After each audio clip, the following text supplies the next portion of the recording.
Ash mentioned earlier, what about growing your partnerships and actually growing your attractiveness commercially to different markets? We saw Man City were doing it quite well, but I see your Man City and I'll raise you AC Milan, because they're promoting like relevant content to relevant markets. And by that, I mean, they're using like, say you've got a player who's really popular in the Middle East, Mo Salah, for example, Liverpool, Egypt.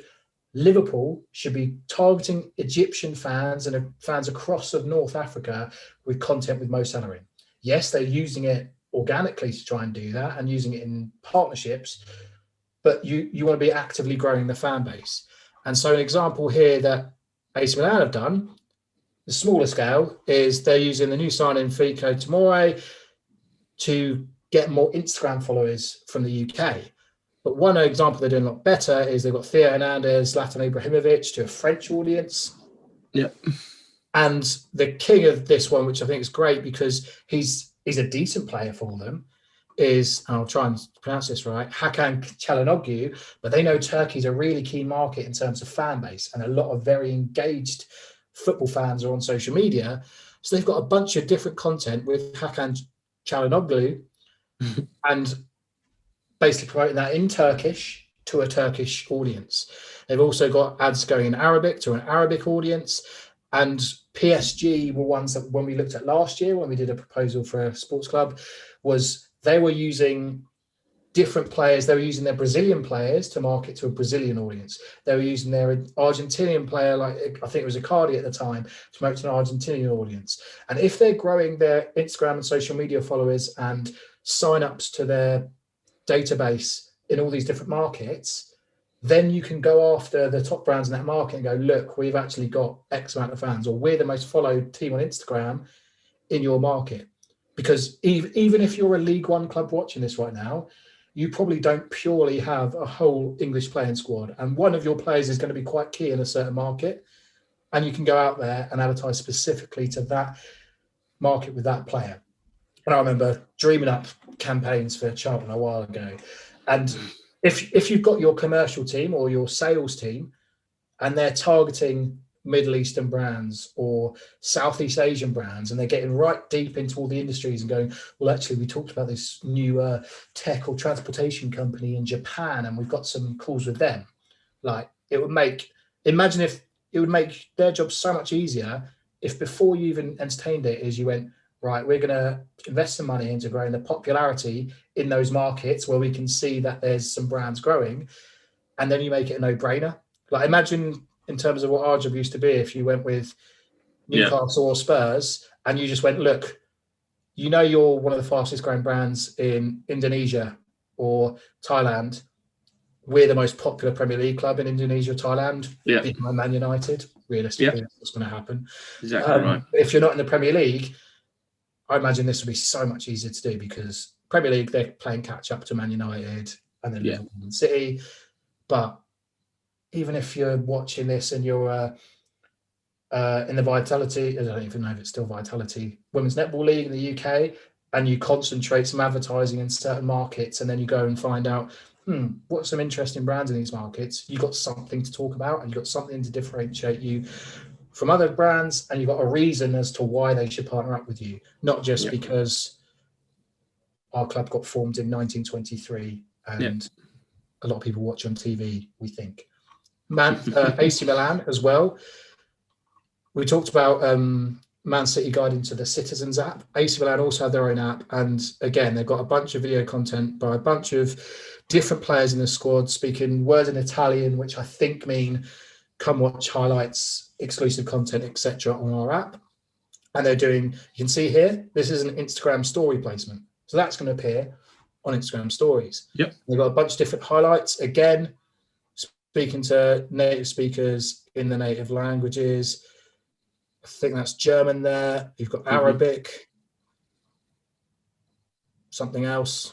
Sorry if we come across insensitive because we don't know what all these languages are. But the point being, AC Milan are going broad and doing specific ads to specific people in specific markets and growing, because a lot of big clubs have apps now because they can get a direct relationship, they can get more customer data. But it just shows you that there's all these... And this is what brands want to see. Yeah. they want to see data. They want to see how they can leverage that data, but also you can do it to be smarter with your future marketing. And it's like, there's ways to do it without breaking the bank or without overcomplicating things. And I think we've shown some great examples here of who's doing it, but don't ever think for a second that everyone's doing it. Like, Ash, we've got your club here, Newcastle United. Poor on the pitch and poor on social media. Won a few games, but nothing. But they're not running any ads in any way. And if you're watching this Newcastle United commercial team, come on and sort it out. So I think we've rambled long enough. We've talked about some of the annoyances we see with the sports industry, and we've talked around how whichever size club or sports property you're working with or working for right now, how you can start to leverage social media advertising.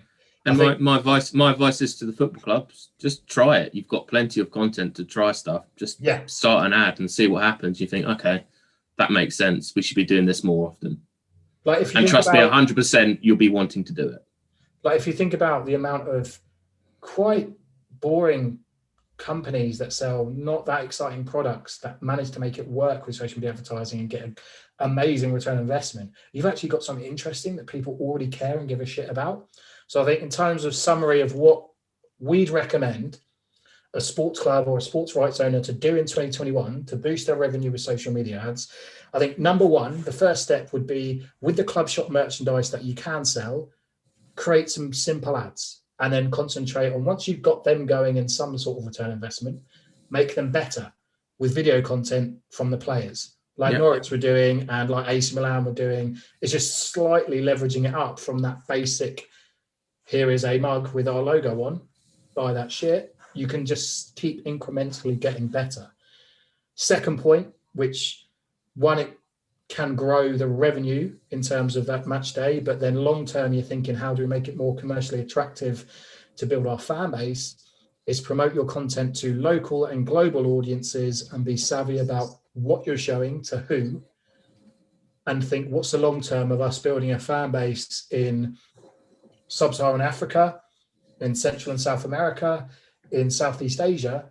Is it because then we've got the front foot into finding brand partnerships there, and also we've got a huge fan base and we can say we're the most followed club in XYZ nation? You can go all the way down to National League, to semi-pro clubs, to amateur clubs. Really, like, you could literally run ads on the football club, your page, and you could target people around your local area if they would like to sponsor your football club. Exactly. You can do it.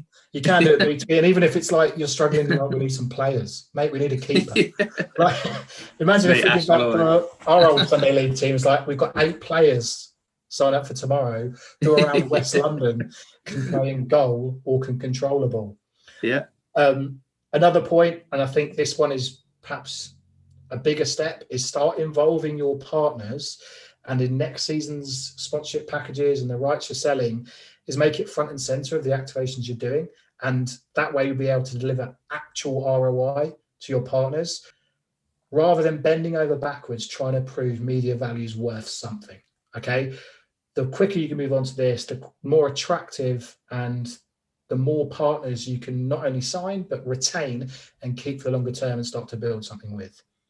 And I think the last one, like Ash said before, is like, just to try it, is if you're watching this and thinking, oh shit, we need to get going with this right now, is hire someone internally or pick someone internally in your marketing team and train them up. And once you start getting through the gears of how to do this now, imagine what you can do once you're able to start selling tickets, start selling season tickets, start selling corporate hospitality boxes with these strategies and methods. And I think that's where your head's got to be at, is we can learn it now with the online revenue, we can grow the fan base. And those are campaigns that are a bit easier to start and make work. And then once, touch wood, people can go back in stadiums without as much restrictions, is this can be your backbone of how to sell your tickets and corporate hospitality experiences, upselling different packages, selling private boxes and other revenue streams you've got from your ground and stadium. like they've got like wedding fun. You can get married and do receptions at the clubs and stuff like that. If you have got someone in your team and you want to get them trained up in how to become an assassin and an expert in social media advertising, there's a link in the description where you can check out our social media advertising academy, where we train people how to spend basically their first £500 to £5,000 on social media advertising without fucking up.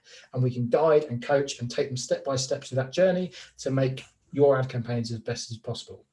If you can't wait and you want to implement these right now, you need your campaigns at an expert level straight away, there's another link in the description where you can book in a call with me and Ash, and we'll explain some of the ideas in more detail relevant to your team and your club you're promoting, and we can explain even more why media value is bullshit.